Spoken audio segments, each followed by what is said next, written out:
வாழ்த்துவோம் வளருவோம். இது பயன்படுவதற்கு எளிமையான தலைப்பு. எனவே இப்பொழுது அபிராமி அவர்கள் வாழ்த்துவ வளர்வோம் என்ற தலைப்பில் உரை நிகழ்த்து உள்ளார்கள். அவரை பற்றி ஒரு சிறு அறிமுகம் உங்களுக்கு எல்லோருக்கும் தெரிந்தவர் தான். மன்றத்தில் நீண்ட காலமாக சேவை செய்து வருகிறார்கள். பெயர் அபிராமி. அவர் ஒரு கணிதவியல் பேராசிரியராக எம்எஸ்சி மேத்ஸ் எம்எட் படித்திருக்கிறார். யோகாவில் எம்ஏ படித்திருக்கிறார். மனவளக்கலையில் துணை பேராசிரியராக இருக்கிறார். ஓய்வு பெற்ற தலைமை ஆசிரியர். மனவளக்கலையில் 15 ஆண்டுகளுக்கு மேலாக அனுபவம். 15 ஆண்டுகளுக்கு மேலாக சிறந்த முறையில் தொண்டாற்றி வருகிறார்கள்.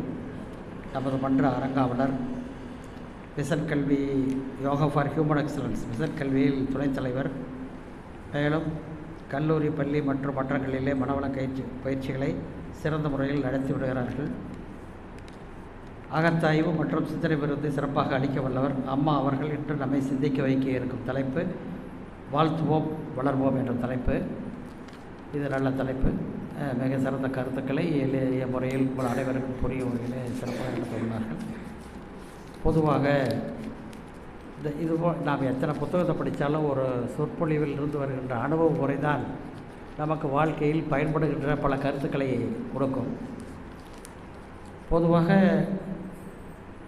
அம்மா அவர்கள் பேசுகிற தலைப்பு அவர் பேசட்டும், அதில் நான் எதுவும் தலையிட விரும்பல.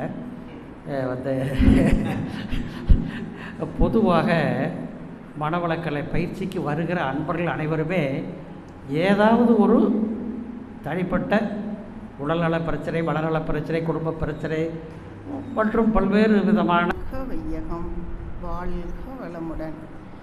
எனை யான் அறிய வேண்ட நீயே என் குருவாய் வந்தாய் இறைவா. வாழ்க வளமுடன். நம்முடைய மன்றத்தின் தலைவரையா அவர்களுக்கும், பொறுப்பாசிரியர் பெருமக்களுக்கும், அனைத்து நிலை பேராசிரியர் பெருமக்களுக்கும், இருபால் மெய்யன்பர்களுக்கும் முதலில் எனது இனிய மாலை வணக்கங்களையும் வாழ்க வளமுடன் என்ற வாழ்த்துக்களையும் தெரிவித்துக் கொள்கிறேன். வாழ்க வளமுடன். இன்று நாம் சிந்தனைக்கு எடுத்துக்கொண்ட தலைப்பு வாழ்த்துவோம் வளர்வோம். இப்போ வாழ்த்தும் பயணம் அப்படிங்கிறதுலையே நம்ம என்ன செஞ்சுருக்கிறோங்க, நிறைய அந்த சப்ஜெக்டை பற்றி கேள்விப்பட்டிருப்போம். இப்போ தவம் முடிவில் நம்ம நிறைய வாழ்த்துறோம். அந்த வாழ்த்துறதை பற்றியும் அதனால் நாம் எப்படி வளர்கிறோம் அப்படிங்கிறத பற்றியும் எனக்கு தெரிந்த சில கருத்துக்களை உங்களுடன் பகிர்ந்து கொள்ள விரும்புகிறேன். தவசக்தியை உடல் சக்தியாக மாற்ற சாந்தி யோகம் எப்படி பயன்படுகிறதோ அப்படி நம்முடைய வாழ்க்கையில் ஏற்படக்கூடிய துன்பங்களுக்கும் சிக்கல்களை தீர்ப்பதற்கும் நன்மை பெறுவதற்கும் அடிப்படையாக அமைந்திருப்பது வாழ்த்து. வாழ்த்து என்ற பண்பாடு நமக்கு தலைமுறையாக வந்து கொண்டிருக்கிறது. ஆனால் தற்போது வாழ்த்து என்பது பலவிதமான பொருட்களாக வந்துவிட்டன. இப்போ நம்ம கூட அலுவலகத்தில் வேலை செய்கிற ஒருத்தருக்கு பதவி உயர்வு கிடைச்சிருச்சுன்னு வச்சுக்கோங்க. உடனே நம்ம எல்லோரும் என்ன செய்கிறோம், அவர்கிட்ட போய் வாழ்த்துக்கள் அப்படின்னு சொல்லி கை குலுக்கிறோம். ஆனால் மனசுக்குள்ளே என்ன நினைக்கிறோம், இவனுக்கெல்லாம் பதவி உயர்வா என்று பொறுமுகிறோம். ஒரு மனிதனுடைய வாழ்க்கை மேன்மையை நம்ம எப்படி பார்க்கணுங்க, மனப்பூர்வமாக ஏற்றுக்கொள்ள வேண்டும். இப்போ ஒரு கணவன் மனைவி பெற்றோர்கள், அவர்களுக்கு 2 குழந்தைகள் இருக்கிறார்கள். அவங்க என்ன செய்கிறாங்கன்னா அந்த 2 குழந்தைகளின் வெற்றி தோல்விகளையும் பேதப்படுத்தி பார்க்கிறார்கள், அதாவது வேறுபடுத்தி பார்க்கிறார்கள். இப்படி மனிதன் தன்னுடைய யதார்த்தமான வாழ்க்கையில் பேதங்களை பார்ப்பதால் வாழ்த்து முழுமையாக அமையவில்லை. பேதம் கடந்த நிலையில் வாழ்த்துகின்ற வாழ்த்துதான் முழுமையானது, அர்த்தமுடையது. இப்போ தாய் தந்தையர்கள், சகோதர சகோதரிகள், நண்பர்கள், உறவினர்கள் வாழ்த்துகிறார்கள். ஆனால் மனிதன் ஏன் ஒரு மகானின் ஆசீர்வாதத்தை நாடி போகிறான்? ஏனென்றால் மகானின் ஆசீர்வாதம் என்பது எதிர்பார்ப்பு இல்லாத ஒன்று, அன்கண்டிஷனல் பிளெஸ்ஸிங்ஸ். ஸோ தனக்கு நன்மை கிடைக்க வேண்டும் என்பதற்காக மனிதன் மகானின் காலில் விழுந்து ஆசீர்வாதத்தை பெற முனைகிறான். எந்த எதிர்பார்ப்பும் இல்லாமல் ஒவ்வொருவரும் மற்றவர் நன்றாக இருக்க வேண்டும் என்ற உணர்வு வர பிரம்ம ஞானம் வேண்டும். ஒவ்வொரு ஜீவனிலும் இறைநிலையை காண முடியாத பக்குவம் வருகின்ற வரைக்கும் அன்கண்டிஷனல் பிளெஸ்ஸிங்ஸ் வராது. அதாவது நானும் இறைவன், நீயும் இறைவன் அப்படிங்கிற அந்த பக்குவ உணர்வு நமக்கு வராத வரைக்கும் அன்கண்டிஷனல் பிளெஸ்ஸிங்ஸ்னால் எதிர்பார்ப்பு இல்லாத வாழ்த்து வராது. ஸோ உண்மை நிலை எட்டாத வரைக்கும் அந்த வாழ்த்து என்பது எப்படி இருக்குங்க, ஒரு சடங்காகத்தான் இருக்கும். அதனால் மற்றவங்க நம்மளை வாழ்த்தினாலும் அந்த வாழ்த்தை நம்மளால் முழுமையாக ஏற்றுக்கொள்ள முடியாது. நம்மளாலையும் மற்றவர்களை வாழ்த்த முடியாது. இப்போ அதுக்கு நம்ம என்ன செய்யணும்னா, நன்றாக தவம் செய்ய வேண்டும். தவம் செய்து தத்துவ விளக்கங்களை பெற்று அதை செயல்படுத்தி பக்குவம் அடைந்து அன்பில் முழுமை அடைய வேண்டும். அந்த அன்பு என்பது எதிர்பார்ப்பு இல்லாதது. பாசம் என்பது எதிர்பார்ப்பு உடையது. இப்போ அன்புக்கும் பாசத்துக்கும் என்ன வித்தியாசம் அப்படின்னா, அன்பு என்பது எதிர்பார்ப்பு இல்லாதது, பாசம் என்பது எதிர்பார்ப்பு உள்ளது. இப்போ நம்ம குழந்தைகள் மேல் நாம் செலுத்துவது அன்பா பாசமா? சொல்லுங்க. நம்ம குழந்தைகள் மீது நாம் செலுத்துவது அன்பா பாசமா? பாசம். ஏன்னா நாம் குழந்தைகிட்ட எதிர்பார்க்குறோம். அதனால் அந்த எதிர்பார்ப்பு இல்லாமல் அன்பு செலுத்துவது என்றால் நம்முடைய குழந்தைகளை அவர்களது தன்மைக்கேற்ப அப்படியே நாம் ஏற்றுக்கொள்ள வேண்டும். அவங்க இப்படி தான் இருக்கணும், அப்படி தான் இருக்கணும் அப்படின்ட்டு அவங்ககிட்டருந்து நம்ம எதையும் எதிர்பார்க்க கூடாது. ஸோ அந்த எதிர்பார்ப்பு இல்லாத, அந்த பாசம் இல்லாத அன்பு நாம் அவர்கள் மீது செலுத்த நம்ம என்ன செய்யணுங்க, இறைஞானம் பெற வேண்டும். இறைஞானம் பெறதுக்கு என்ன செய்யணும்னா, ஒழுங்காக நாம் தவம் செய்ய வேண்டும். ஒழுங்காக நம்ம தவம் செஞ்சோன்னா நமக்கு என்ன கிடைக்குங்க, இறைஞானம் கிடைக்கும். அப்போ இறைஞானம் பெறும்போது அறிந்தது சிவம், மலர்ந்தது அன்பு. அப்போ அந்த அன்பு கலந்த வாழ்த்துக்கு ஆற்றல் அதிகம். இப்போ இறைவனுடைய தெய்வத்தின் அடிப்படையான அலைகள் அன்பு, attractive force. Attractive force is nothing but creative force, அதாவது ஆக்கப்பூர்வமான அலைகள். அந்த ஆக்கப்பூர்வமான அலைகள் நமக்கு நன்மையைத்தான் உருவாக்கும், இன்பங்களை கொடுக்கும். அப்போ அந்த ஆக்கப்பூர்வமான சிந்தனைகள் நமக்கு வரணும்னா நம்ம என்ன செய்யணுங்க, நாம் நம்மை தயார்படுத்தி கொள்ள வேண்டும். அப்போ நம்மளை நம்ம தயார்படுத்தி கொண்டால்தான் அந்த ஆக்கப்பூர்வமான சிந்தனைகள் நமக்கு வரும். அதனால தான் மகரிஷி தவத்துக்கு பின்னால் வாழ்த்துக்கள் வச்சுருக்காங்க. ஏன்னா தவத்துக்கு முன்னால் நம்மக்கிட்ட இருக்கக்கூடிய மனநிலை வேறு, தவத்தின் முடிவில் நம்மக்கிட்ட என்ன வருங்க, நம்மளுக்கு மன அமைதி உண்டாகும். ஸோ அந்த மன அமைதியாக இருக்கின்ற நிலையிலிருந்து நம்ம என்ன செய்கிறோம், வாழ்த்துறோம். ஸோ இப்போது இந்த வாழ்த்து, தவம் முடித்து வாழ்த்தணும் இல்லைங்களா, முதல்ல நம்ம என்ன வாழ்த்தணும், நம்மளும் வாழ்த்திட்டோம். சுய வாழ்த்து, அதாவது இது அதாவது தன் வாழ்த்துங்கிறப்போ அது சுயநலம் அல்ல. ஏன்னா நம்ம நல்ல உடல்நிலையோடு நம்ம இருக்கணும். சொந்த பந்தங்கள், ஆன்மீகம் அப்படியெல்லாம் அவங்கெல்லாம் நம்மக்கிட்ட நல்லா இருக்கணும்னா நமக்கு நல்ல உடல்நிலை இருக்கணும். இல்லைன்னா இதெல்லாம் இருக்காது. அப்போது நம்ம நல்ல உடல்நிலையோடு இருக்கிறதுக்கு நம்ம என்ன செய்யணும், நம்ம எதற்காக இந்த உலகத்திற்கு வந்திருக்கோம் அப்படின்னா நம்ம எல்லாத்துக்குமே தெரியும். நம்ம அறிவில் மேன்மை பெற வேண்டும், இறைநிலை உணர்வை பெற வேண்டும் அப்படின்னு. அதாவது நம் வாழ்க்கையினுடைய நோக்கம் சர்வைவல், என்ஜாய்மெண்ட் அண்டு பர்ஃபெக்ஷன். அதாவது உயிர் வாழ்தல், உலக இன்பங்களை துய்த்தல், அறிவிலே மேன்மை அடைதல். இந்த 3 நிலைகளிலும் நிறைவு பெறுவதே மனிதனின் வாழ்க்கை. அப்போ அதுக்கு நமக்கு என்ன வேணுங்க? உடல் நலம், நீலாயுள், நிறை செல்வம், உயர் புகழ், மெய்ஞானம் வேண்டும்.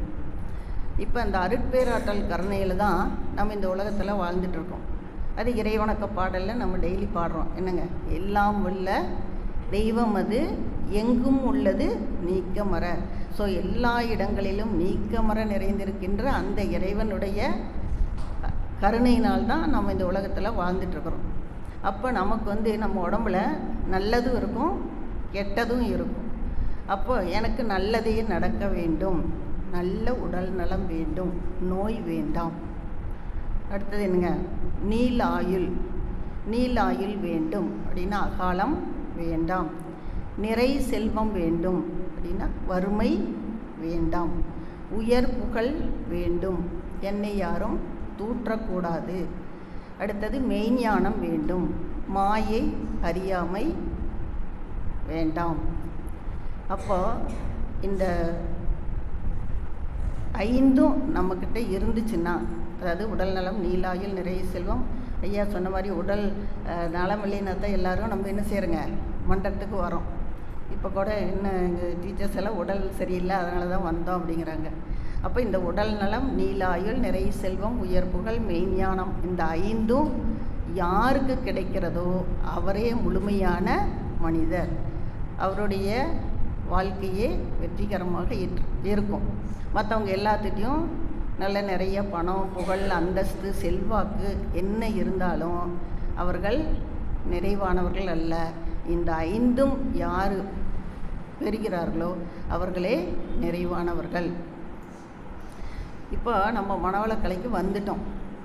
வந்ததுக்கப்புறமும் நமக்கு வாழ்க்கையில் சிக்கல்கள் இருக்குது அப்படின்னா நம்ம இந்த பயிற்சிகளை ஒழுங்காக செய்யவில்லை என்று பொருள். அப்போ நம்ம பொறுப்பாசிரியர் பூபாலன் ஐயாட்ட ஏதாவது கேட்டால் கூட அவர் சொல்லுவார், நீங்கள் இந்த பயிற்சியை சரியாக செய்யலை, அதனால தான் உங்களுக்கு இப்படி வலிக்குது, இந்த பயிற்சியை நீங்கள் கரெக்டாக செய்யுங்க அப்படின்னு சொல்லி.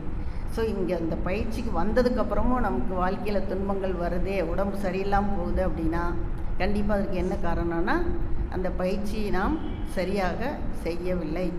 அப்போது இந்த 5ம் நமக்கு சரியாக கிடைக்கணும் அப்படின்னு நம்ம வாழ்க்கையில் சொல்லிட்டால் மட்டும் பத்தாது. அதெல்லாம் நமக்கு கிடைச்சிருமா? கிடைக்காது. செயலிலே விளைவாக, அதாவது செயலிலே விளைவாக தவறிழைத்து பின் பரமனை வேண்டுவதேன். செயலில் நம்ம கர்ம வினைப்படி தான் எல்லாம் நடக்கும். அப்போ நம்ம என்ன செய்யணுங்க? அந்த கர்ம வினைகளை கழிக்கிறதுக்கு முயற்சி செய்யணும். செயலிலே விளைவாக தெய்வ ஒழுங்கமைப்பு இருக்க தவறிழைத்து பின் பரமனை வேண்டுவதால். இப்போ உடல் நலம் வேணும் அப்படின்னு நம்ம நினைக்கிறோம். ஆனால் அந்த எது உடல் நலம் வேணும், அது சரியாக இருக்கணும் அப்படின்னா அதுக்கு என்ன அர்த்தம்னா, எது உடல் நலத்தை கெடுக்கிறதோ அதை நாம் விட்டு விட வேண்டும்.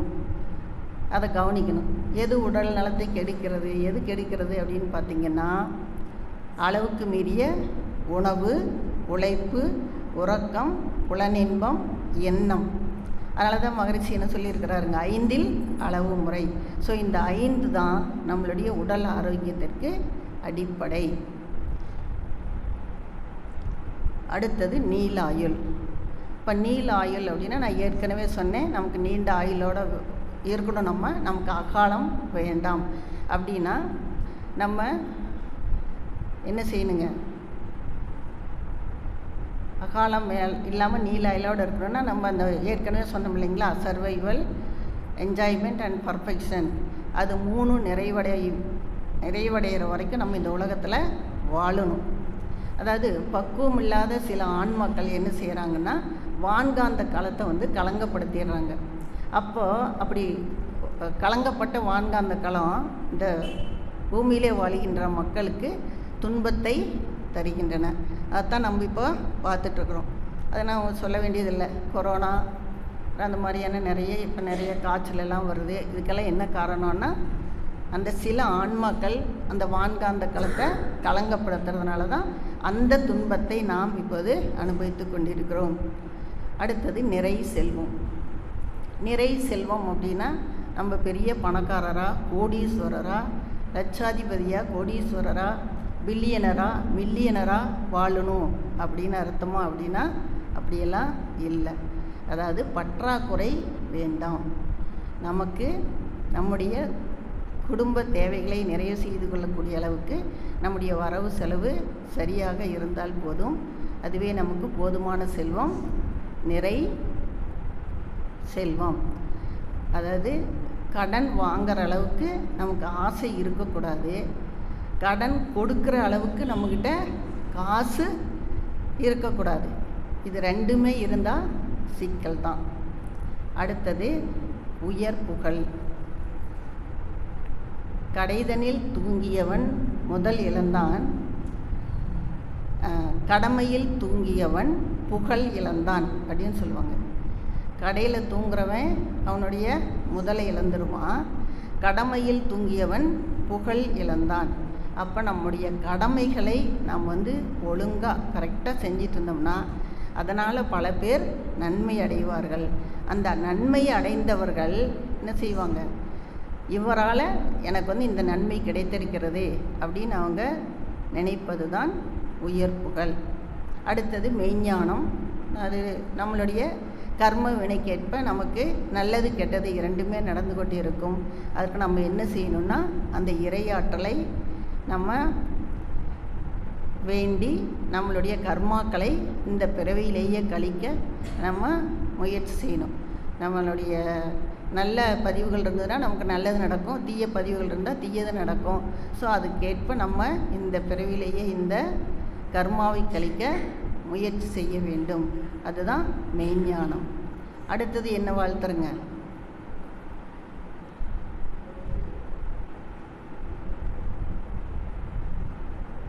யாரை வாழ்த்துறங்க? அடுத்தது வாழ்க்கை துணை, குடும்ப வாழ்த்து. கணவன் மனைவி இல்லைங்களா? கணவன் மனைவியை வாழ்த்தணும், மனைவி கணவனை வாழ்த்தணும். அப்போ ஆழம் விழுதுகள் போல் 1000 உறவுகள் வந்தென்ன, வேறாய் நீ இருந்தாய் அதில் நான் வீழ்ந்து விடாது இருப்பேன்.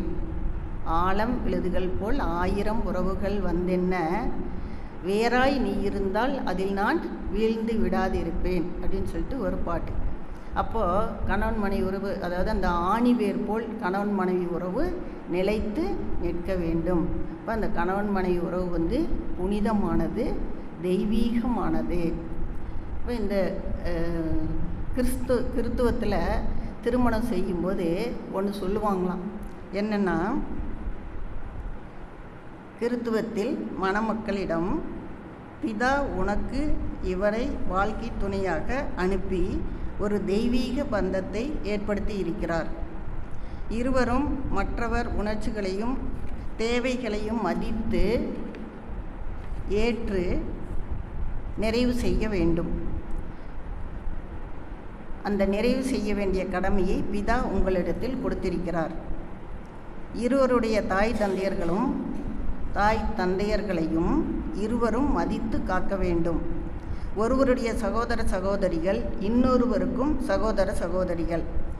உங்களுக்கு பிறக்கக்கூடிய குழந்தையாக கர்த்தரே உதிக்கிறார். அந்த குழந்தையை வளர்க்கின்ற பொறுப்பை கர்த்தர் உங்களிடம் கொடுத்திருக்கிறார். தேவரால் பிணைக்கப்பட்ட பந்தத்தை மனிதர்கள் பிரிக்காதிருப்பார்களாக.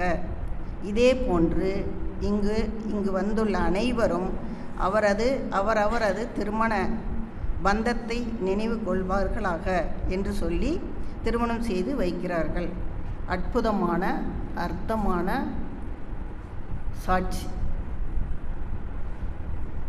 சடங்கு, அர்த்தமுள்ள ஒரு சடங்கு. வாழ்க்கை துணை நமக்கு எந்த நிலையில் வர்றாங்க அப்படிங்கிறது நமக்கே தெரியும் என்னங்க, நம்மளுடைய வினை பதிவுகளுக்கு ஏற்ற மாதிரி தான் வாழ்க்கை துணை வராங்க. நமக்கு நல்ல வினைப்பதிவு இருந்ததுன்னா நல்ல வாழ்க்கை துணை வருவாங்க. நம்மளுடைய தீய வினைப்பதிவுகள் இருந்ததுன்னா அதுக்கு தகுந்த மாதிரி தான் வாழ்க்கை துணை வருவாங்க. அதனால் அந்த வாழ்க்கை துணை எப்படி இருந்தாலும் நம்ம என்ன செய்யணுங்க, அவர்களை மனதார ஏற்று சிறப்பாக, இன்பமாக, மகிழ்ச்சியாக, அமைதியாக வாழ வேண்டும். அதை நம்ம மாற்ற முடியாது. ஏன்னா நம்மளுடைய வினைப்பதிவுக்கு தகுந்த மாதிரி தான் நம்மளுடைய வாழ்க்கை துணை அமையும். அடுத்தது குழந்தைகள். குழந்தைகள் எப்படி இருக்குங்க, நம்மளுடைய பேரண்ட்ஸ், அப்பா அம்மாவுடைய பதிவுகளுக்கு தகுந்த மாதிரி தான் குழந்தைகள் இருக்கும். அதனால் அந்த குழந்தைகளை நம்ம ஒழுங்காக படிக்கலையே, அப்படி இருக்கிறியே, நீ இப்படி இருக்கிறியே அப்படின்னு சொல்லிட்டு நம்ம திட்டக்கூடாது. அது நம்ம கூட படிச்சிருப்போம். சில குழந்தைகள் தவறு செய்வாங்க. அப்போ நம்ம என்ன செய்வோம், அந்த குழந்தைகள் இப்படி தவறு செய்கிறார்களே, அப்படி தவறு செய்கிறார்களே அப்படின்னா, முன்னாடி அவங்க அப்பா அப்படி நினச்சிருப்பாராம், இந்த மாதிரி ஒரு காரியம் செய்யணும் அப்படின்னு அவரோட சின்ன வயசில் நினச்சிருப்பாராம். அது நடக்காமல் போகிறான். அது என்னாங்க, அப்படியே கருத்தொடராக அந்த குழந்தைக்கு வரும். அதனால தான் சில குழந்தைகள் எப்படி இருக்கிறாங்க, சில தீய பழக்கங்களுக்கு உட்படுறாங்க.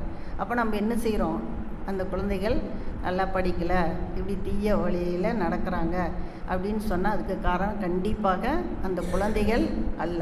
ஏன்னா குழந்தைகள்ங்கிறது யாருன்னா பெற்றோர்களினுடைய ஜெராக்ஸ் தான். அதனால் அந்த குழந்தைகளை நம்ம திட்டக்கூடாது.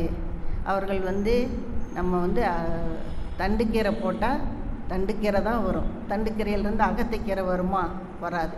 அதனால் நாம் எப்படி இருக்கிறோமோ அப்படி தான் நம்மளுடைய குழந்தைகளும் இருக்கும்.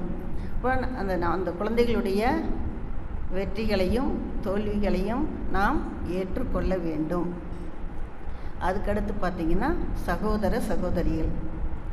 இப்போ சகோதர சகோதரிகள், அதாவது ஒரே ட்வின்ஸ், அப்படி இரட்டை குழந்தைகளாக பிறந்தால் கூட அந்த குழந்தைகளுடைய வாழ்க்கையில் எப்படி இருக்குங்க, ஏற்றத்தாழ்வுகள் இருக்கும். ஒரு குழந்தை நல்லா இருக்கும், இன்னொரு குழந்தை நல்லா இருக்காது. அந்த மாதிரி அந்த குழந்தைகளினுடைய வாழ்க்கையில் சில ஏற்றத்தாழ்வுகள் இருக்கும். இப்போ நம்மளுடைய சகோதர சகோதரிகளுக்கு உதவலாம் அப்படின்னு நினச்சா, அது நம்ம அவங்களுக்கு உதவி செய்யும்போது அந்த உதவியை அவங்க ஏற்றுக்கொண்டு அதை நல்ல முறையில் பயன்படுத்தி திருப்பி கொடுக்கக்கூடிய அளவில் அவங்க பக்குவம் அடைந்து இருந்தால் மட்டும்தான் நம்ம அவர்களுக்கு உதவி செய்ய வேண்டும். இது அவங்களுக்கு நம்ம உதவி செய்யக்கூடாது அப்படின்னு பொருள் இல்லை. பாத்திரம் அறிந்து பிச்சை இடு அப்படின்னு சொல்லி பிச்சை இடணும், அவங்களுக்கு கொடுக்கணும். அது அந்த தத்துவத்தை நம்ம தவறாக புரிந்து கொள்ளக்கூடாது. அதனால் சகோதர சகோதரிகள், ஆனால் நம்ம ஒன்று செய்யலாம். என்ன செய்யலாம்னா, அவங்க நல்லா இருக்கணும் அப்படின்னு சொல்லிட்டு இறைவன்கிட்ட வேண்டலாம். இறைவா, அவர்களுடைய பிரச்சனையை நீங்கள் நல்லபடியாக தீர்த்து வையுங்கள், அவர்கள் நன்றாக வாழணும் அப்படின்னு சொல்லிட்டு நம்ம அவங்கள வாழ்த்தலாம். அதுக்கு நமக்கு என்ன வேணுங்க, நல்ல எண்ணம் வேண்டும். இல்லை நம்மளால் முடிஞ்சதுன்னா அவங்களுக்கு நம்ம ஹெல்ப் பண்ணலாம். ஆனால் அப்படி ஹெல்ப் பண்ணும்போது நம்மை அது பாதிக்காமல் இருக்கும், நமக்கு துன்பம் தராத அளவு நம்ம பார்த்துக்கணும். பார்த்து அவங்களுக்கு உதவி செய்யலாம்.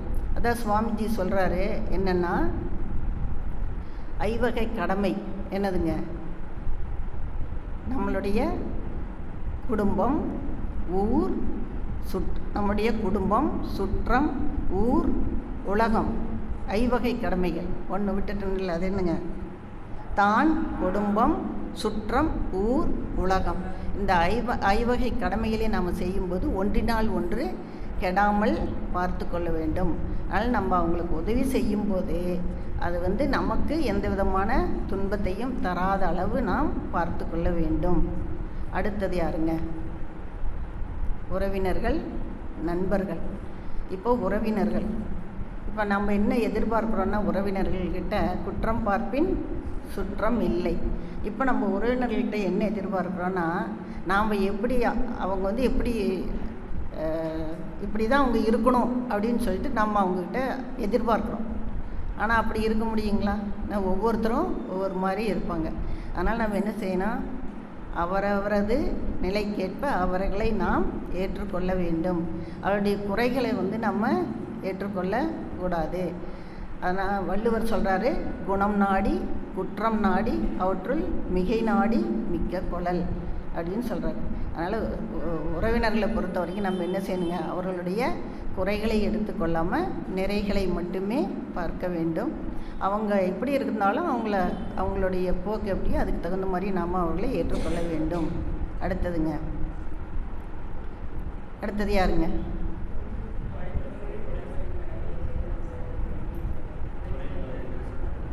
அடுத்தது தொழில்துறையிலே தினசரி கடமைகளிலே நம்மோடு நெருங்கிய தொடர்புடையவர்களை வாழ்த்துவோம். இப்போ நம்ம ஒரு தொழில் செய்கிறோம், ஒரு வேலைக்கு போகிறோம் அப்படின்னா ஒவ்வொரு தனி மனிதனும் சமுதாயத்தை சார்ந்தவங்க தான். நம்ம தனிப்பட்ட முறையில் நம்ம எந்த வேலையும் செய்கிறதில்ல. நம்ம ஒவ்வொரு தனி மனிதரும் சமுதாயத்தை சார்ந்தவங்க தான். அப்போ சமுதாயத்தினுடைய நல்லது கெட்டது அந்த தாக்கம் எல்லாம் எப்படி இருக்குங்க, நாம் ஒருத்தருக்கு நம்ம கூட வேலை செய்கிற ஒருத்தருடைய ஒருத்தர் தேவை நமக்கு வேணும். அதே மாதிரி அவங்க மற்ற கூட வேலை செய்கிறவங்களோட தேவையெல்லாம் நமக்கு வேணும். அப்போது இந்த சமுதாயத்தினுடைய தாக்கம் அது என்ன செய்யுங்க, நல்லது கெட்டது தாக்கம் அது எல்லா மனிதர்களிடத்தே இருக்கும். அப்போ நம்ம வேலை செய்கிறப்ப நம்ம கூட பணிபுரிவர்கள்ட்டையும் அந்த தாக்கம் அது நமக்கு துன்பத்தை ஏற்படுத்தும் அப்படிங்கிறாங்க. இப்போ சமுதாயம் ஃபுல்லாக நல்லாவா இருக்குதுங்க? ஏன்னா நம்ம நினைக்கக்கூடிய எண்ணங்கள் எங்கே போகுங்க, மேலே போகுது. அப்போ நம்ம எல்லோரும் நல்லதாக நினைக்கிறோம், எல்லோரும் நல்லதாங்க நினைக்கிறோம். நம்ம மட்டும் நல்லா இருந்தால் போதும் அப்படிங்கிற ஒரு சுயநலம்தான். இப்போ பொதுநலம் ரொம்ப குறைஞ்சி போய் சுயநலம்தான் ரொம்ப அதிகமாக இருக்குது. அப்போ ஒவ்வொருவரும் அந்த மாதிரி நினைக்கிறப்போ சமுதாயத்தில் நல்லது கெட்டது அந்த தாக்கங்கள் எல்லாம் அந்த மனிதர்களிடத்த போகும். அப்போ நம்ம ஒரு அலுவலகத்தில் வேலை செய்யும்போது அந்த மனிதர்களுடைய தேவைக்கேற்ப அவசியத்திற்கேற்ப நம்ம அவர்கள்ட்ட பழக வேண்டிய சூழ்நிலை ஏற்படுகிறது. அப்போ அவர்களால் நமக்கு எந்த விதமான துன்பமும் வரக்கூடாது என்பதற்காக நண்பர்களையும் நம்ம வாழ்த்துறோம். நம்முடைய உடலுக்கும் மனதுக்கும் எந்த விதமான துன்பமும் வராத அளவுக்கு நம்மை பாதுகாத்து கொள்ளக்கூடிய அரண் தான் வாழ்த்துங்க.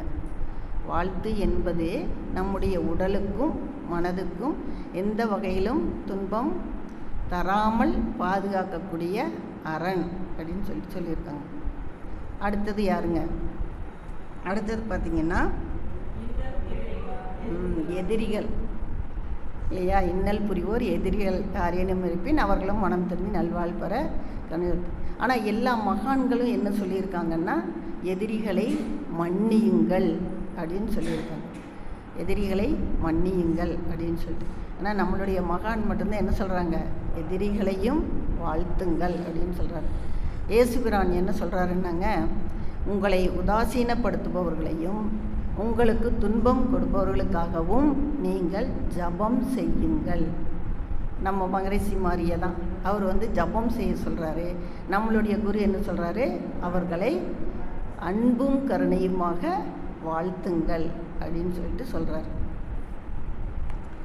அதாவது விறகை நெருப்பு, நம்ம விறகை கொண்டு நெருப்பில் போட்டால் அந்த நெருப்பு எப்படி அந்த விறகை எரித்து விடுகிறது இல்லைங்களா? அது மாதிரி நம்மளுடைய எதிரிகளினுடைய முரண்பாடான கருத்துக்கள், நம்ம எதிரிகள் நம்மளுக்கு முரண்பாடான கருத்துக்கள் ஏதாவது சொன்னால் அதை நம்ம என்ன செய்யுங்க, நம்மளுடைய அன்பினால் அதை நாம் எரித்து விட வேண்டும். அந்த எதிரிகளுடைய முரண்பாடான அலைகளை நம்முடைய அன்பு என்ற அலையால் எரித்து விட வேண்டும் அப்படின்னு சொல்கிறாங்க. இப்போ இதையே வள்ளுவர் என்ன சொல்கிறாருங்க, இன்னா செய்தார்க்கும் இனியவே செய்யாக்கால். நமக்கு யார் துன்பம் செஞ்சாலும் அவங்களுக்கு நம்ம என்ன செய்யணுங்க, திருப்பி நல்லதே செய்யணும். அந்த இன்னா செய்தார்க்கும் இனியவே செய்யாக்கால் என்ன பயத்ததோ சால்பு அப்படின்னு சொல்கிறாருங்க. அடுத்ததுங்க, எதிரிகளை வாழ்த்திட்டோம். அடுத்தது உலகத்தை வாழ்த்தணும் இல்லைங்களா. அடுத்தது உலக நல வாழ்த்து சொல்கிறோம் இல்லைங்களா. அப்போ உலகத்தை வாழ்த்தும்போது இதில் இன்னொன்றுங்க, உண்மையில் மகரிஷி சொல்கிறது, உண்மையில் உனக்கு எதிரி உண்டேனேல் அது உன்னுள் எழும் ஒழுங்கற்ற எண்ணமே. அப்போ நம்மளுடைய எண்ணங்களை தான் நம்ம என்ன செய்யணுங்க, சரி செய்து கொள்ளல் வேண்டும். அதை பாரதி கூட சொல்கிறாங்க இல்லைங்களா, நல்லன எண்ணல் வேண்டும், எண்ணிய முடிதல் வேண்டும், திண்ணிய நெஞ்சம் வேண்டும், தெளிந்த நல்ல அறிவு வேண்டும்ங்கிறார். அப்போ நமக்கு உண்மையிலேயே ஒரு எதிரி யார் இருக்காங்கன்னா அது வந்து நம்முடைய உள்ளத்திலும் ஒழுங்கற்ற எண்ணங்கள். அப்போது அந்த தீய எண்ணங்களை தாங்கி கொள்ளக்கூடிய, அதாவது நம்மளை யாராவது ஒருத்தர் திட்டுறாங்கன்னு என்ன அர்த்தங்க, நம்மளுடைய பதிவுகள் மூலமாக அவங்க வந்து நம்மளை திட்டுறாங்க, நம்ம வந்து என்ன செய்கிறோங்க, அவங்களால நம்மளுடைய பதிவுகள் கழியுது அப்படின்னு சொல்லிட்டு அவங்கள தான் அன்பும் கருணையுமா வாழ்த்த சொல்கிறாங்க. அது மாதிரி நம்முடைய தீய பதிவுகளை ஏற்றுக்கொள்ளக்கூடியவர்கள் யாருன்னா நம்மளுடைய நண்பர்கள் தான். ஆனால் நாம் என்ன செய்கிறோங்க, அந்த நண்பர்களையும் எதிரிகளாக பார்க்குறோம். அதனால் அந்த நண்பர்களையும் நம்ம வந்து நல்ல நண்பர்களை நம்ம விடாமல் பிடிச்சுக்கணும். அந்த அப்படியே நமக்கு அவங்களுக்கு ஏதாவது கருத்து வேறுபாடு ஏற்பட்டால் கூட நம்ம என்ன செய்யணுங்க, அவர்களை அன்பும் கருணையுமாக ஏற்றுக்கொள்ள வேண்டும். அடுத்தது தான் இந்த உலகத்தை வாழ்த்துறோம். அப்போது இந்த உலகத்தை வாழ்த்துறதுக்கு மகரிஷி என்ன சொல்கிறாருன்னாங்க, நிறைய சொல்லியிருக்கிறாருங்க. இந்த உலகத்தை வாழ்த்துறதை பற்றி நிறைய சொல்லியிருக்கிறாரு. ஆனால் இந்த உலகத்தில் இருக்கக்கூடிய எல்லா மக்களினுடைய அறிவும் உழைப்பும் நம்ம பயன்படுத்துகிறோம் இல்லைங்களா. யாரோ ஒருத்தர் கண்டுபிடிச்ச செல்ஃபோனை வச்சு தான் நம்ம பயன்படுத்திகிட்டு இருக்கிறோம். யாரோ கண்டுபிடிச்சி இந்த லைட்டு தான் நம்ம இன்றைக்கி பயன்படுத்திகிட்டு இருக்கிறோம். இந்த மைக்கில் நான் இப்போ பேசுகிறது, எங்கேயோ இருக்கிறது எல்லாமே வந்து அப்போது உலகத்தில் இருக்கக்கூடிய எல்லா மக்களினுடைய அறிவு உழைப்பு இது எல்லாத்தையும் நம்ம என்ன செய்கிறோங்க, பயன்படுத்திகிட்டு இருக்கிறோம். அப்போ உலகத்தில் இருக்கக்கூடிய ஒவ்வொரு மனிதரும் எப்படி இருக்கணுங்க, நன்றாக இருக்க வேண்டும். அதுக்கு தான் நம்ம என்ன செய்கிறோங்க, வாழ்க வையகம்னு சொல்கிறோம். ஏன் வாழ்க வையகம்னு சொல்கிறோன்னா, நாம் மட்டும் நல்லா இருந்தால் பத்தாது, நம்முடைய குடும்ப உறுப்பினர்கள் மட்டும் நல்லா இருந்தால் பத்தாது, நம்முடைய ஊர் மட்டும் நல்லா இருந்தால் பத்தாது, நம்மளுடைய நாடு மட்டும் நல்லா இருந்தால் பத்தாது, இந்தியா மட்டும் நல்லா இருந்தால் பத்தாது, இந்த உலகமே நன்றாக இருக்க வேண்டும். அதனால தான் மகரிஷி என்ன சொல்கிறாருங்க, வாழ்க வையகம் அப்படின்னு சொல்லிட்டு சொல்கிறாருங்க. அடுத்தது வாழ்க வளமுடன். வளமுடன் அப்படின்னா சர்ப்ளஸ். அப்போ எல்லாரும் நன்றாக இருக்க வேண்டும். அதுக்காகத்தான் இந்த உலகத்தையே நம்ம என்ன செய்கிறோங்க, வாழ்க வையகம் வாழ்க வளமுடன் அப்படின்னு சொல்லிட்டு வாழ்த்துறோம். இப்போ இங்கே இந்த பூமியில் வந்துங்க நிறைய இருக்குது. இந்த இயற்கை வளம் வந்து அளவில்லாத ஆற்றல் உடையது. இந்த கொடுப்பதற்கு அது தயாராக இருக்கிறது. நம்ம எல்லாரும் என்ன செய்யணுங்க, கொடுப்பதற்கு தயாராக இருக்க வேண்டுமே தவிர மற்றவர்களிடமிருந்து பெறுவதற்கு தயாராக இருக்கக்கூடாது. இப்போ இந்த பூமி வந்துங்க அளவில்லாத ஆற்றல் உடையது. இப்போ நம்ம வந்து ஒரு மூட்டை விதை தான் விதைக்கிறோம். ஆனால் அது நமக்கு எவ்வளோ திருப்பி கொடுக்குதுங்க, குறைந்தபட்சம் 10 மூட்டை நெல்லாவது நமக்கு கிடைக்குது. அப்போ ஒரு மூட்டை தான் நமக்கு தேவை. ஆனால் அது எவ்வளோ கொடுத்துருக்குதுங்க, நிறையா கொடுத்துருக்கு. அப்போ அதை நம்ம என்ன செய்யணுங்க, மற்றவர்களுக்கு கொடுக்க வேண்டுமே ஒழிய, மற்றவர்களுக்கு கொடுத்து பழக வேண்டுமோ ஒழிய மற்றவர்களிடமிருந்து நாம் எதையும் பெறக்கூடாது, எதிர்பார்க்கக்கூடாது அப்படிங்கிறது ஒரு பாயிண்ட் சொல்லியிருக்கிறாங்க. அடுத்தது பெரிய பெரிய தொழிலதிபர்கள், வியாபாரிகள், அவங்களே என்ன செய்கிறாங்கன்னாங்க, நிறைய பொருட்கள், தொழிலதிபர்கள் வியாபாரிகள் எல்லாம் நம்ம பார்த்துருக்கோம். அவங்களே என்ன செய்கிறாங்கன்னா நிறைய பொருட்களை வந்து சேர்த்து வச்சுருக்காங்க. சேர்த்து வச்சு அதுக்கு பேர் என்னென்னா குடோனில் கொண்டு சேர்த்து வச்சுருக்காங்க. அப்போ அந்த குடோனில் இருக்கிற பொருள் எல்லாம் யாருக்கு சொந்தம்னா அந்த தொழிலதிபர்களுக்கும் அந்த வியாபாரிகளுக்கும் மட்டும்தான் சொந்தம். அதுக்கு பேர் அந்த குடோன் அப்படிங்கிறதுக்கு வந்து ஸ்பெல்லிங் வந்துங்க GODOWN. அதை வந்து நம்ம பிரித்து பார்த்தா காட் ப்ளஸ் ஓன் அப்படின்னு வருது. குடோன் அப்படிங்கிறத பிரித்தோம்னா GODOWN அப்படிங்கிறத நம்ம பிரித்து பார்த்தோம்னா GOD plus DOWN plus OWN அப்படின்னு வரும். அப்போ காடு ப்ளஸ் ஓன் அப்படின்னு வரும். அப்போ காடு ப்ளஸ் ஓன் அப்படின்னு என்ன அர்த்தங்க? அந்த பொருட்கள் எல்லாம் யாருக்கு சொந்தம்? இறைவனுக்கு சொந்தம். ஆனால் நம்ம எல்லோரும் என்ன நினைக்கிறோங்க, அந்த குடோனில் யார் யார் பதுக்கி வச்சுருக்குறாங்களோ அதெல்லாம் அவங்களுக்கு மட்டும்தான் சொந்தம்னு நினைக்கிறோம். ஆனால் இந்த வார்த்தையை நம்ம பிரித்து பார்த்தோன்னா அதில் அந்த பொருள்கள் எல்லாமே இறைவனுக்குத்தான் சொந்தம். அதையே அந்த குடோன்கிறதையே நம்ம இன்னும் எப்படி பிரிக்கலான்னாங்க, you will go down a day. You will அந்த குடோன்கிறத கோ டவுன் எ டே. ஒரு நாளைக்கு நீ என்ன செய்வ? கீழே போயிடுவ. மேலே இருக்கிறவன் நீ அப்படியே இருக்க மாட்ட. ஒரு நாளைக்கு நீ என்ன செய்வ? கீழே போயிடுவ. அப்போ அது வந்து உன்னுடைய காலத்திலேயும் அது நடக்கலாம், அல்லது உன்னுடைய வாரிசுகளின் காலத்திலே கூட அது நடக்கலாம். இப்போ இதை படித்தப்போ உண்மையிலே எனக்கே ரொம்ப ஆச்சரியமாக இருந்தது. பாருங்கள், அந்த குடோன்கிற வார்த்தையை 3 விதமாக பிரிச்சுருக்காங்க. காடு ப்ளஸ் ஓன் ஒன்றுங்க. அடுத்தது you will go down a டே அப்படின்னு சொல்லி பிரிச்சுருக்குறாங்க. அப்போ நம்ம வந்து இந்த குடோனில் வச்சுருக்கிறதெல்லாம் இனிமேல் நம்ம என்ன நினச்சிக்கலாங்க, அது வந்து கடவுளுக்குத்தான் சொந்தம், அந்த தொழிலதிபர்களுக்கோ வியாபாரிகளுக்கோ அல்ல அப்படின்னு சொல்லிட்டு.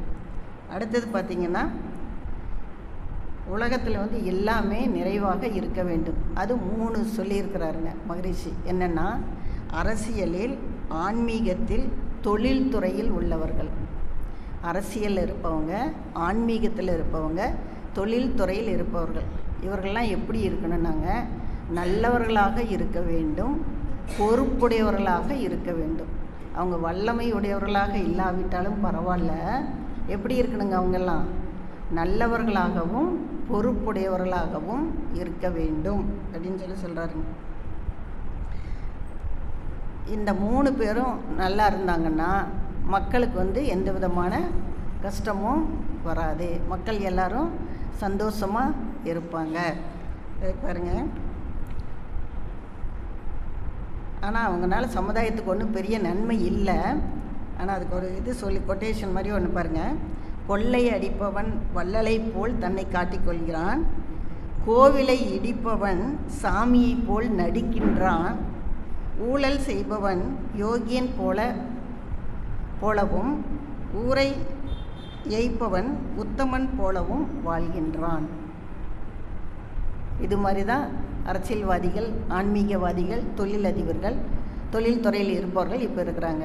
பார்த்தீங்களா? அது உண்மைதானுங்க. கொள்ளை அடிப்பவன் வள்ளலை போல் தன்னை காட்டிக்கொள்கிறான், கோவிலை இடிப்பவன் சாமியை போல் நடிக்கின்றான், ஊழல் செய்பவன் யோகியன் போலவும் ஊரை ஏய்ப்பவன் உத்தமன் போலவும் வாழ்கின்றான். ஆனால் மகரிஷி காண விரும்புகின்ற உலகம் வந்து இந்த உலகம் இல்லை. இந்த இந்த உலகம் வந்து ஆனந்தமாக இருக்க வேண்டும். அதுக்கு தான் அவர் என்ன சொல்கிறாருங்க, உலகில் உள்ள பொறுப்புடைய தலைவரெல்லாம் உயிரறிவை உள்ளுணர்வாய் பெறுதல் வேண்டும். உலகனைத்து நாடுகளின் எல்லை காக்க ஓருலக கூட்டாட்சி வலுவாய் வேண்டும். உலகில் ஓர் பகை அச்சமின்றி மக்கள் உழைத்துண்டு வளம் காத்து வாழ வேண்டும். உலகெங்கும் மனித குலம் அமைதி எனும் ஒரு வற்றாத நன்னதி பெற்று உய்ய வேண்டும் அப்படின்னு. போர் நடக்குதுங்க. போர் வருஷக்கணக்காக போர் நடந்துக்கிட்டே இருக்குது. அப்போ அந்த மாதிரி போரில்லா நல்லுலகம் அமையணும் அப்படிங்கிறது தான் நம்மளுடைய, அதாவது இந்த அரசியல்வாதிகள், ஆன்மீகவாதிகள் இவங்கெல்லாம் நல்லா நினச்சாங்கன்னா இந்த மாதிரியான போரெல்லாம் நடக்காது. அப்போ நம்ம மகரிஷி சொன்ன அந்த ஆனந்தமான மகிழ்ச்சியான உலகம் நமக்கு கிடைக்கும். அதாவது இதுதான் ராமராஜ்யம் அப்படின்னு சொல்கிறாருங்க. இந்த பாட்டு சொல்லிட்டு இதுதான் ராமராஜ்யம். ராமராஜ்யம் அப்படின்னா என்னென்னா, என்றைக்கு எல்லா மனிதரிடத்தும் நிறைவு வருகிறதோ, என்றைக்கு எல்லா மனிதரிடத்தும் நிறைவு வருகிறதோ அன்றைக்கு தான் நமக்கு சுதந்திரம் கிடைத்த மாதிரி சுதந்திரம் கிடைக்கும் அப்படிங்கிறார். அப்போது உலகத்தில் இருக்கிற ஒவ்வொரு மனிதனும் நிறைவாக இருக்கணும்னா மகரிஷி சொன்ன அந்த பாட்டுப்படி என்னங்க, உலகில் உள்ள பொறுப்புடைய தலைவர் எல்லாரும் அந்த பாட்டுப்படி நடந்துக்கணும். அப்படி இருந்தால் தான் எல்லா மக்களும் நிறைவாக இருக்க முடியும். அன்றைக்கி தான் நமக்கு சுதந்திரம் கிடைக்கும் அப்படிங்கிறாருங்க. இதை செய்ய வேண்டிய பொறுப்பு அவங்களுக்கு மட்டும்தான் இருக்குதுன்னு இல்லைங்க, நம்மளுக்கும் இருக்குது. ஒவ்வொரு மனிதருக்கும் இந்த பொறுப்பும் கடமையும் இருக்கின்றன. அடுத்தது மலை வாழ்த்து சொல்கிறோம் இல்லைங்களா? ஏரி, குளம், கிணறு, ஆறு எல்லாம் நிரம்பி வழிய மாறி அளவாய் பொழிக மக்கள் வளமாய் வாழ்க அப்படின்னு சொல்கிறோம். இப்போ மழை பெஞ்சிக்கிட்டே இருந்ததுன்னு வைங்க, அது நல்லதா? தொடர்ந்து மழை பெஞ்சிக்கிட்டே இருந்ததுன்னா என்னங்க, அது மக்களுக்கு துன்பத்தை தான் கொடுக்கும். அப்போது பருவத்தே பயிர் செய் அப்படின்னு சொல்கிறாங்க. இப்போ பருவத்தை பயிர் செய்யினா அந்த டைமுக்கு நமக்கு மழை வேணும். அடுத்தது அந்த பயிர் நன்றாக வளரணும் அப்படின்னா அந்தந்த பருவத்திற்கு ஏற்ற மாதிரி மழை பெய்யணும். அப்படி இல்லாமல் நிறையா மழையும் பெய்யக்கூடாது. அதனால தான் மகரிஷி கடைசியில் உலக நல வாழ்த்தில் என்ன சொல்கிறாருங்க, உலகமெல்லாம் பருவமழை ஒத்தபடி பெய்யட்டும், உழவரெல்லாம் தானியத்தை உவப்புடனே பெருக்கட்டும் அப்படின்னு சொல்கிறாருங்க.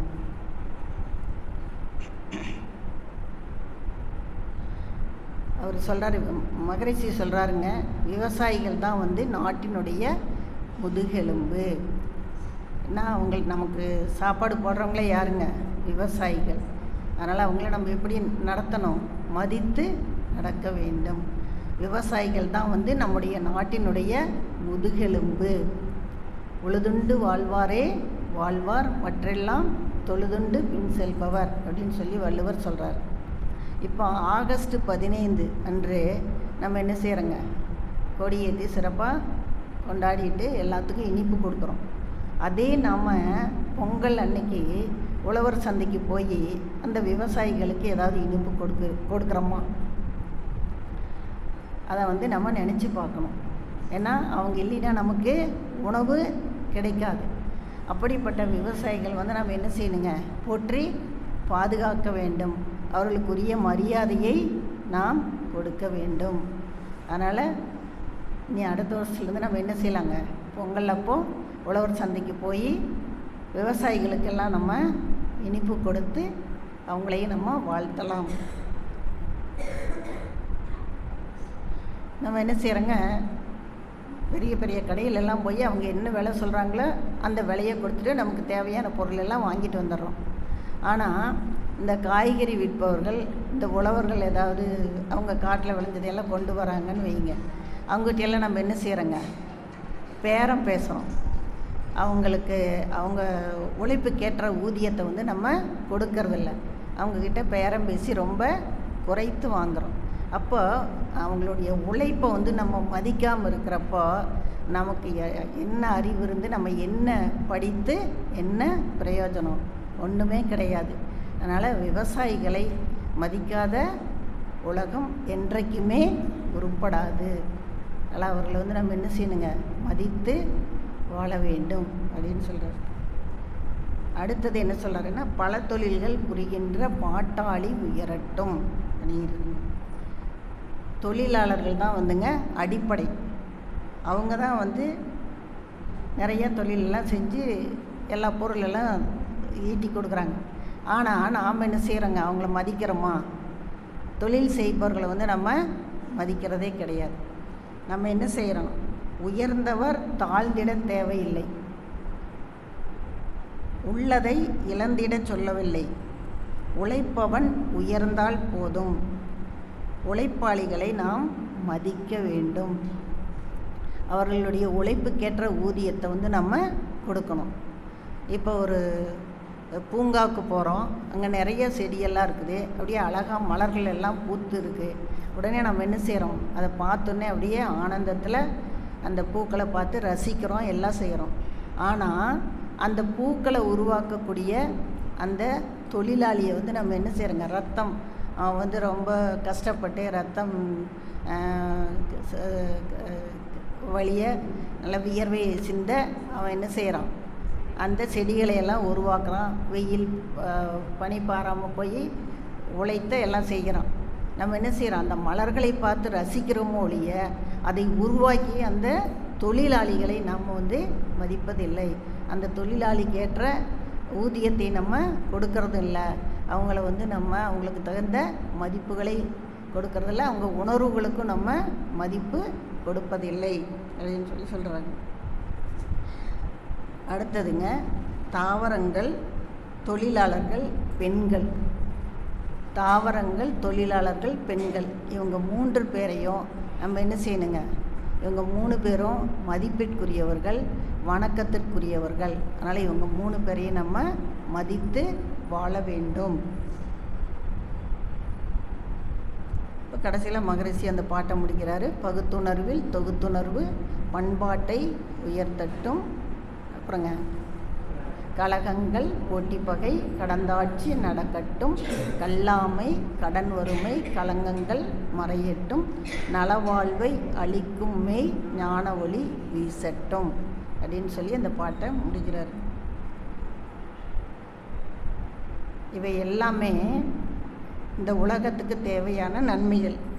ஸோ இத்தனை நன்மையும் வந்துட்டால் இந்த உலகம் எப்படி இருக்கும் அப்படின்னு நம்ம கொஞ்சம் கற்பனை செஞ்சு பாருங்கள். இது எல்லாமே, அதாவது என்ன பாட்டு சொன்னாங்க, நம்ம உலகில் உள்ள பொறுப்புடைய தலைவர் எல்லாம், இந்த பாட்டை சொல்லி அதில் இருக்கிற மாதிரி எல்லாமே நமக்கு கிடைச்சிருச்சுன்னா இந்த உலகம் எப்படி இருக்கும் அப்படின்னு சொல்லிட்டு கற்பனை செஞ்சு பார்க்க சொல்கிறாரு மகரிஷி.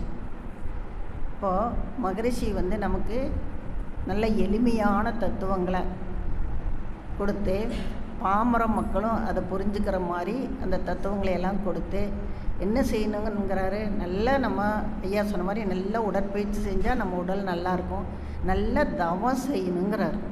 அப்போ தவம் செய்யணுன்னா அதான் அந்த ஒரு இதில் இப்போ சொன்னேன் இல்லைங்க, நல்லா தவம் செய்து அதை வந்து அந்த தத்துவ விளக்கங்களை பெற்று செயல்படுத்தி பக்குவம் அடைந்து அன்பு முழுமை பெற வேண்டும். அப்போ அன்பு முழுமை பெற வேண்டும்னா அன்பு வந்து எந்த விதமான எதிர்பார்ப்பும் இல்லாதது. அப்போ நம்ம குடும்பத்து உறுப்பினர்களை நம்ம வாழ்த்துறோம் அப்படின்னா அது வந்து ஒரு எதிர்பார்ப்போடு தான் வாழ்த்துறோம். ஆனால் எதிர்பார்ப்பு இல்லாமல் அதை நம்ம பெற்ற குழந்தைகள் மேலேயே நம்ம எப்படி இருக்கணுங்க, எந்த விதமான எதிர்பார்ப்பும் இல்லாமல் தான் இருக்கணும். அவங்க மேலே நம்ம பாசம் செலுத்தக்கூடாது, என்ன செலுத்தணுங்க, அன்பு தான் செலுத்தணும். ஏன்னா அன்பு தான் எந்த விதமான எதிர்பார்ப்பும் இல்லாதது. இப்போ நம்ம இந்த குழந்தைகளை வந்து அப்படி இருக்கணும் இப்படி இருக்கணும், நீ அதுதான் படிக்கணும் இப்படி தான் இருக்கணும் அப்படின்னு சொல்லிட்டு நம்ம வந்து அவங்களுடைய விருப்பத்துக்கு மாறாக நம்ம அவங்ககிட்டருந்து எதையாவது எதிர்பார்த்தோம்னா அது வந்து தவறு. அதனால் அவரவரது தன்மைக்கேற்ப அவர்களை நாம் ஏற்றுக்கொள்ள வேண்டும். அதான் கடைசியில் மகரிஷி சொல்கிறாருங்க, மகரிஷினுடைய தத்துவங்கள் மனித குலத்துக்கு கட்டாயம் சென்றடைய வேண்டிய முழுமையான தத்துவங்கள். இறைநிலையில் தொடங்கி நம்ம இறைநிலையிலேருந்து வந்து இங்கே கொஞ்ச நாள் வாழ்கிறோம், மறுபடியும் திருப்பி எங்கே போகிறோங்க, இறைநிலைக்கே போகிறோம். அதை தான் சொன்னது. என்ன சொன்னாங்க, சர்வைவல், என்ஜாய்மெண்ட் அண்ட் பர்ஃபெக்ஷன், உயிர் வாழ்தல், உலக இன்பங்களை துய்த்தல், அதுக்கப்புறம் அறிவில் முழுமை பேறு அடைதல். அதுதான் இறைநிலையிலேருந்து இங்கே கீழே வந்துட்டோம், இங்கே வந்து கொஞ்ச நாள் இருக்கிறோம், மறுபடியும் மீண்டும் இறைநிலைக்கே சென்று விடுகிறோம். எங்கேருந்து வந்தோமோ அங்கேயே போயிடணும். அப்போ அங்கே போகிறதுக்குள்ளே நம்ம என்ன செய்யணுங்க, இத்தனை இப்போ மகரிஷி சொல்லி கொடுத்த அந்த தவ தத்துவ விளக்கங்கள், உடற்பயிற்சி, அப்புறம் தவம், அடுத்தது காய்கல்ப பயிற்சி, அடுத்தது அகத்தவம், அடுத்தது குணநலப்பேறு, இத்தனையும் நம்ம இந்த பிறவியிலேயே பெறணும் அப்படின்னா நம்ம ஒழுங்காக தவம் செய்ய வேண்டும். ஒழுங்காக தவம் செஞ்சு அந்த தத்துவ விளக்கங்களை எல்லாம் பெற்று அதன்படி வாழ்ந்து நம்மளும் நல்லா இருக்கணும், மற்றவர்களையும் நன்றாக வாழ செய்ய வேண்டும். அதனால தான் மகரிஷி என்ன பாமர மக்களின் தத்துவ ஞானி அப்படின்னு சொல்கிறார். இப்போது அதாவது அவர் கஷ்டப்பட்டு உழைச்சி 40 வருட காலம் ஆராய்ச்சி பண்ணி தான் அந்த காய்கள் புகைச்சி நமக்கு கொடுத்துருக்கிறாரு. ஸோ அவர் எப்படியெல்லாம் வாழணும்னு சொல்லி கொடுத்தாரோ அதன்படி நம்ம வாழ்ந்து நம்மளும் நன்றாக வாழ்ந்து மற்றவர்களையும் சிறப்பாக வாழ வைக்கலாம். இப்போ இந்த வாழ்த்து நான் ஏற்கனவே சொன்ன மாதிரி நம்ம எல்லாத்தையும் வாழ்த்துறோம், எல்லாம் பண்ணுறோம். இதனால் நாம் எப்படி வளர்கிறோம் அப்படின்னா, இப்போ இயேசு பிரான் சொன்னதை சொன்னேன் இல்லைங்களா, என்னென்னு நம்மை உதாசீனப்படுத்துவர்களுக்காகவும் நம்மை துன்பப்படுத்துவர்களுக்காகவும் ஜபம் செய்யுங்கள் அப்படின்னு சொல்லிட்டு. அப்போது அதே மாதிரி நம்ம மகரிஷியும் நமக்கு யார் துன்பம் கொடுக்குறாங்களோ அவங்கள நீங்கள் வாழ்த்துங்க அப்படின்னு சொல்லிட்டு. அதான் விறகு எப்படி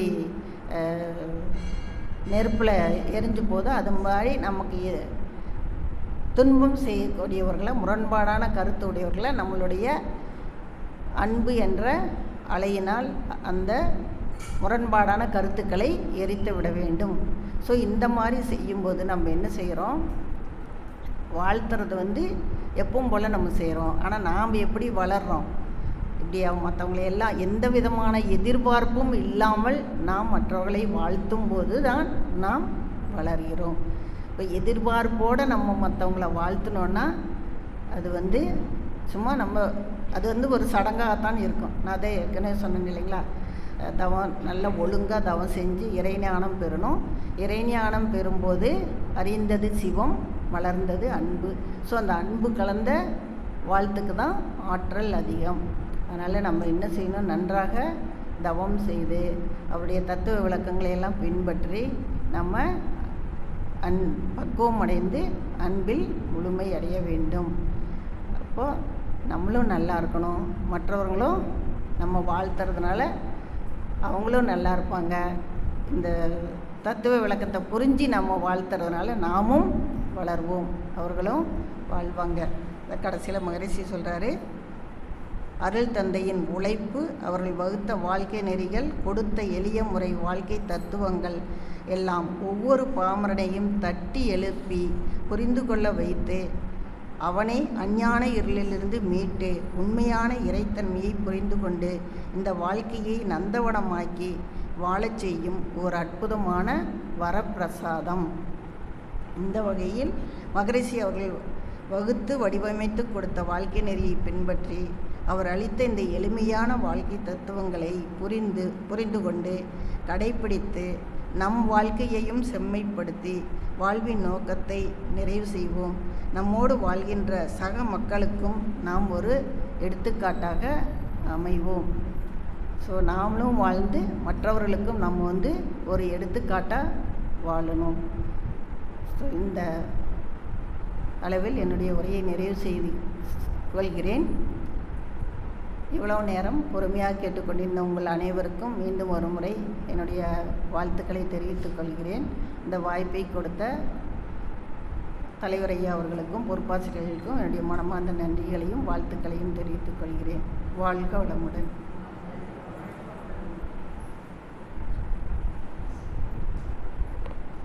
இதுகாரும் வாழ்த்துவோம் வளர்வோம் என்ற தலைப்பிலே மிகச்சிறப்பாக